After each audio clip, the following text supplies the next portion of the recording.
In this video, I'm going to teach you how to use your Dasher Direct virtual card. It's a very quick and easy process, so make sure to follow along. Using your Dasher Direct virtual card on any store or retailers where credit or debit cards are accepted as a payment method is extremely simple. First, you need to make sure that it is properly set up and activated through the latest version of the Dasher Direct mobile app. So sign into your account inside of the app, and in there switch over to the More options that you can find at the bottom right corner of the screen by tapping the little three lines. When you go over to More, you will find the Manage Card category.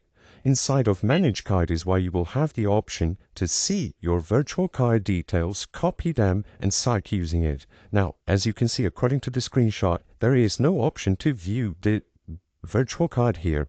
If you cannot find your virtual card details or you don't have the option just like this screenshot, you will have to either contact the Dasher Direct customer support, update the app, or maybe try verifying your card again. But as long as you have the physical card, your account is properly validated, automatically the option to view your virtual card will appear.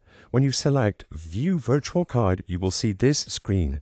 So in here you have your Dasher Direct virtual card with all the details available. So you can see it is usually a Visa card, and you can see the details at the left. You can copy the card number expiration, that is security code, plus the name printed on the card at any time through this page. And as long as you gather these details or this information about the card, you can start using your Dasher Direct virtual card on any store or retailer online that accepts credit or debit cards as a payment method. Simply copy the card number expiration, that is security code, and input those when you select to use a credit or debit card during checkout. You can also attach the card to a digital wallet if you wish. Just open the digital wallet of your choice, tap the plus sign, and input those details about the card to add it to a digital wallet so you can make contactless payments or pay anywhere that Apple Pay or Google Pay is accepted. I hope I was able to help you on how to use your Dasher Direct virtual card. If this video helped you, please be sure to leave a like and subscribe for more quick and easy tips. Thank you for watching.